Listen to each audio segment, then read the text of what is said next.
नमस्कार दोस्तों। मैं एडवोकेट अमित जा आपका हार्दिक स्वागत करता हूं। तो दोस्तों, क्या कभी आपने सोचा है कि कोई अपराध अचानक ऐसे हो जाता है? क्या कोई बस उठकर अपराध कर देता है या इसके पीछे पूरी एक प्रोसेस होती है?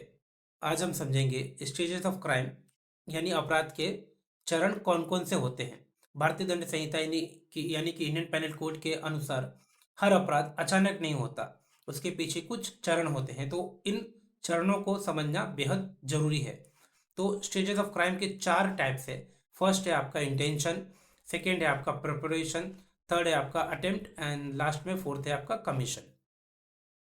तो दोस्तों, हर अपराध इन चार स्टेज से होकर गुजरता है।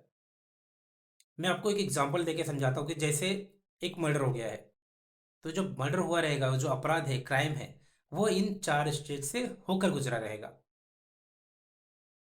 जैसे एक एग्जांपल देता हूं मैं कि मिस्टर ए और मिस्टर बी का आपस में झगड़ा हो गया है। अब मिस्टर ए को इतना गुस्सा आ गया कि उसने सोचा कि अब मुझे मिस्टर बी से बदला लेना है, और बदला लेने के लिए मैं इसे क्या करूंगा, उसको जान से मार दूंगा मैं।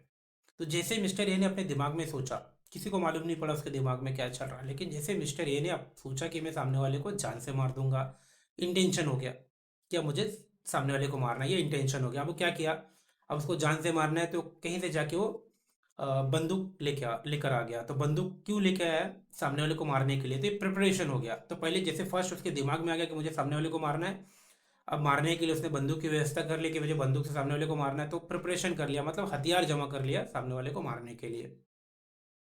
तो ये सेकेंड स्टेज हो गया। फर्स्ट स्टेज था इंटेंशन हुआ, सेकेंड स्टेज प्रिपरेशन कर लिया, मतलब वो बंदूक लेके आ गया, प्रिपरेशन हो गया उसका। अब थर्ड होता है अटेम्प्ट।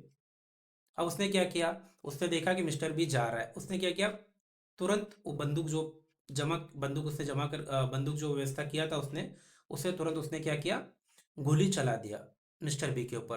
तो ये अटेम्प्ट हो गया। अब जैसे अटेम्प्ट कंप्लीट होता है तो वो क्राइम हो जाता है, वो कमीशन हो जाता है। तो जैसे उसको बंदूक से गोली चलाया मिस्टर ए ने, मिस्टर बी को जैसे ही गोली लगी, मिस्टर बी वहीं पे उनकी डेथ हो गई। तो डेथ होते ही ये मर्डर में कंप्लीट हो गया। अटेम्प्ट हुआ, फिर मर्डर हुआ। फर्स्ट कैसा था, उसके दिमाग में आया कि मुझे बदला लेना है, इंटेंशन फर्स्ट स्टेज। सेकंड उसने क्या किया, बंदूक की बंदूक लेकर आ गया, प्रिपरेशन हो गया। तो सेकंड स्टेज प्रिपरेशन भी हो गया। फिर थर्ड क्या किया उसने, सामने वाले को बंदूक से मारा। जैसे वो सामने वाले को बंदूक से मारने जा रहा था, वो अटेम्प्ट था।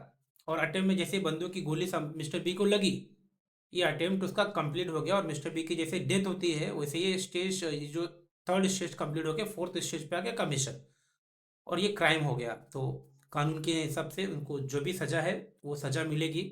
लेकिन अगर समझ लीजिए मिस्टर ए ने मिस्टर बी को बंदूक से गोली मार रहा था और वो निशाना चूक जाता, मरता नहीं, तो क्या होता, लेकिन अटेम्प्ट तक हो गया था, तो ये ऑफेंस ऑफ अटेम्प्ट हो जाता है, अटेम्प्ट टू मर्डर जिसे हम बोलते हैं। तो अलग अलग स्टेज थे, ये हर एक अपराध को ये स्टेज से होकर गुजरना पड़ता है। तो ये चार स्टेज से हमें ये पता चलता है कि कानून अपराधों को कैसे देखता है और अदालतें किस आधार पर सजा तय करती हैं।